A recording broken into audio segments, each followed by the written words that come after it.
we're the not-so-new, brand-new artist. The boys' music started for the three of us about 10 years ago down in Mobile, Alabama. And I was 15 years old at the time. Neil was 8. Reed was 10. They both had these adorable little bowl cuts, matching bowl cuts. And I had the opportunity to front a band of high school guys that I went to school with. And we started traveling all over the Southeast. And the boys' first job on the road, Neil would polish drum cymbals and Reed would change guitar strings. They were like the world's youngest roadies, so cute. And but they caught the performance fever much quicker than the roadie fever. And so again, at 8 and 10, they found this little lead singer, electric guitar player. Neil was actually back on drums at the time.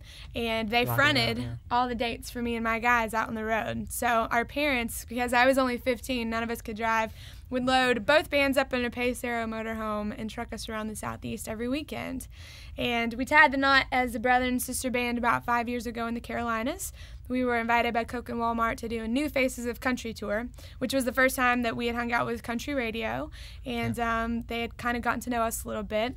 And we knew that that's where we wanted, to land musically. We just felt such in love with that genre and that marketplace and the listeners and the radio stations. And so I've been working hard as a trio ever since then. Yeah. And signed our record deal last year in June 2009 and have our very first single out on the radio now. It's a good time. It's like a, long walk since day one, and we're just so thankful to finally be here. Well, we definitely weren't in the public eye as kids. No. And I think in one sense I'm really thankful that we had time to grow up outside musically and I guess just as humans, outside of the public eye. Which is helpful, playing, like clubs and all that, back in our hometown and all that, out of the public eye. It's a way for us to, kind of cut our teeth, and learn from our mistakes as well. So especially playing in clubs, because those folks will let you know if they don't love what you're doing. Yeah. It's like a trial by fire, and I think we learned so much playing on all different types of stages, from crawfish boils down in Mobile to local festivals and roadhouses, church houses. We've done a little bit of everything. Yeah. And you learn something different in every venue that you play. Well, we're big fans of country music, especially old country. Some of our favorites are Loretta Lynn and Johnny Cash. The boys and I actually have a huge heart for Bobby Gentry. Felt like she was really sort of southern and swampy and we love that side of the world. And then as far as like careers in country music, Garth Brooks, absolutely. Everywhere that we've gone, every fan that we've talked to, every radio station that we've met, just talk about how great of a man he was in the business, first and foremost, and then how great of an artist he was. And of a person, too. Yeah, and he has such a long career. I think he's a guy for all of us in country music to really take cues from.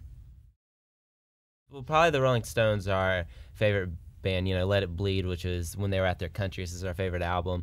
And we actually got to see them a couple years ago in North Carolina. Yeah. I could have died after that. It was the best show. It was the best show ever, yeah. And then, like musically, I'm a big Beatles fan because of Paul McCartney and the bass playing. But yeah. Gosh, we span Neil's the main player, so he's a big the bluegrass, Oh Brother Where Art Thou, that soundtrack was great. And there's this session player in Nashville. His name's Brian Sutton.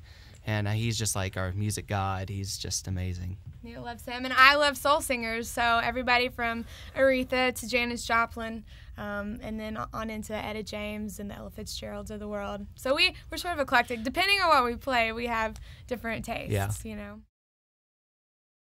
Yes. Absolutely. Every day. It's funny how much work that really takes, even from family, which I think family harmony is sort of its own beast, and we've done some scientific research, actually, technically. We've very unscientific research about why that is. And I'm not sure if it's, regionally, we all grew up in the same places in the South. And so we all sort of form our vowels and all of our vernacular is the same. And I think that helps with family harmony a lot. But I can remember the first time that we ever sang in 3-part harmony. We were taking a family vacation out west. I was probably in 8th grade, which meant you guys were tiny. Yeah. And our mom was driving, pulling like some late hours somewhere out west, and we were trying to keep her awake. And so she started singing, and I remember we all sang in 3-part harmony along with her. Just to keep them awake. And then we started to do different styles. It was like, all right, who can pull off Amazing Grace the countryest?